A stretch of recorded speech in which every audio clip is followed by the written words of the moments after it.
don't cheat that don't want to cheat. So if someone's really, I don't know, I believe in letting a cage bird fly and it will come back to you.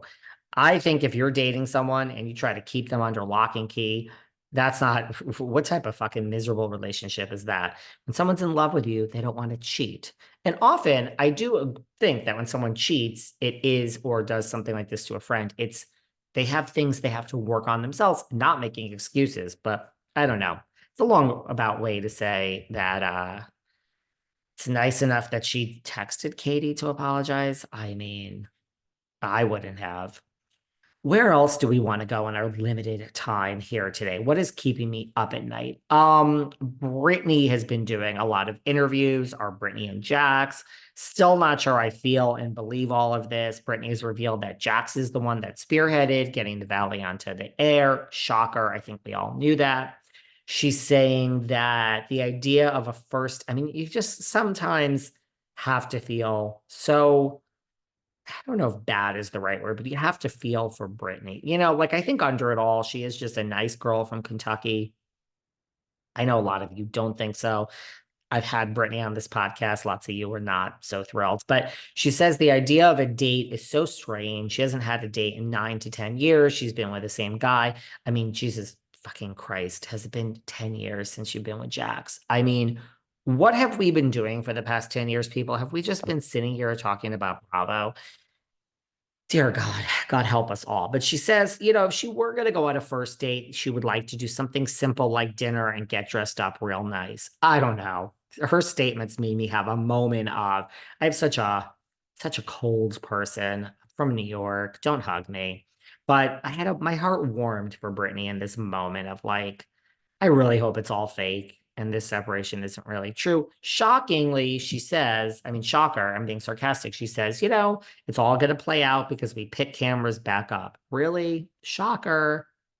Jax is loving this, loving this. And in Jax's eyes, if this is really true and it's not just all for show, I guarantee you in Jax's eyes, it's like he feels I'm doing what I have to for Cruz and for my family. And even though I'm being a total douchebag and a dog, my reasons are right.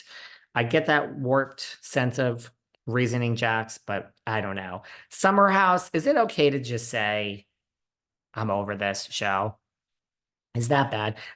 First of all, is anyone watching Summer House out there? No shade. It's an actual real question. Slip into the DMs. Let me know. It's not bad. Some people are saying it's like the best season ever.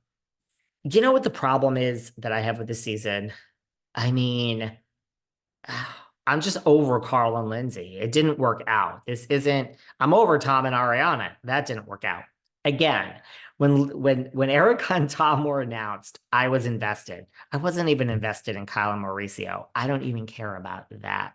Kyle and Morgan, old news. Again, if you tell me Lisa Vanderpump and Ken are getting divorced because Lisa met some like hot pool boy, I will be glued to this. We will not sleep here behind the velvet rope. There will be pizzas being ordered in. I will be at this microphone 24 hours. I'll want to know where LVP met the hot pool boy. I'll want to know what the divorce is. Who is there a prenup? Who's getting what? How does Pandora feel? That'll get me out of bed in the morning. Carl and Lindsay, it's fucking over. You never should have been together. It was a great idea. Two friends that fall in love. Now we learned they haven't had sex in like a gazillion years. I'm over it. I don't care. Paige, on a recent episode, Danielle Olivera came for Paige. We had Danielle on this podcast too. We had Lindsay on this podcast. Go and listen.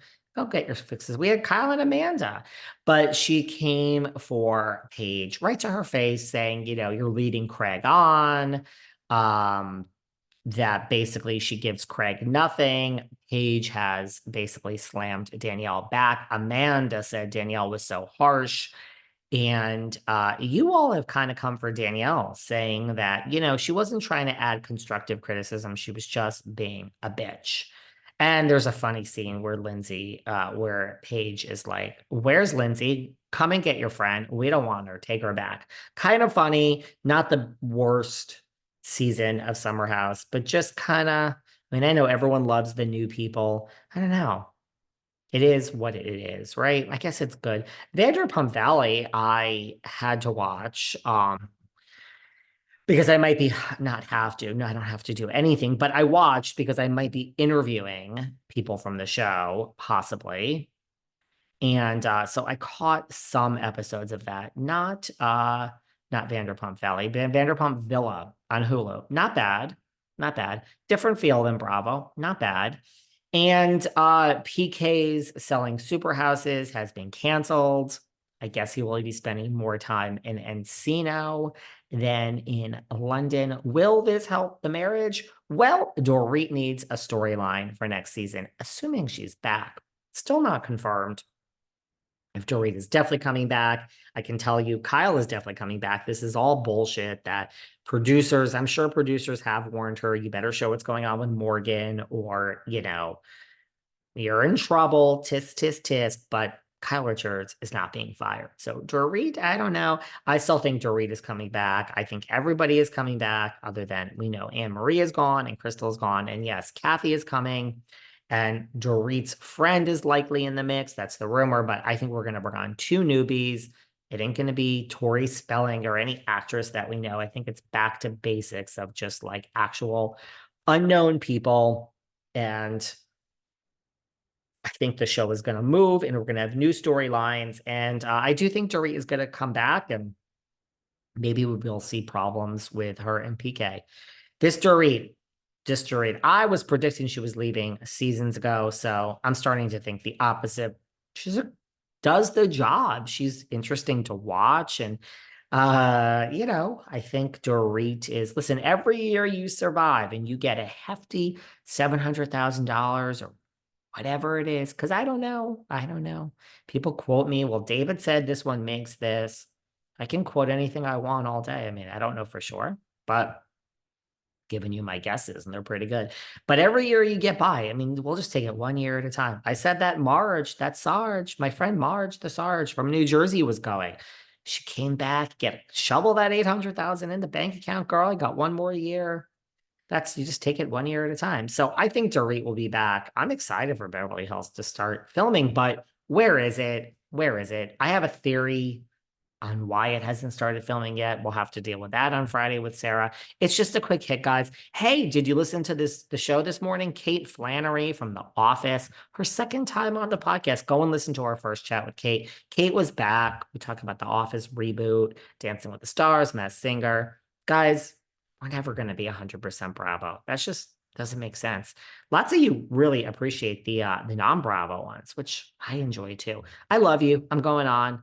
Hopefully you're having a good Tuesday. Just wanted to jump on here and say, Mary Cosby. This is what I went to bed with. I woke up to more DMs about this, and I figured we had to address this in real time. Love you all. Tomorrow's another great show. Happy Tuesday, guys. I love you all.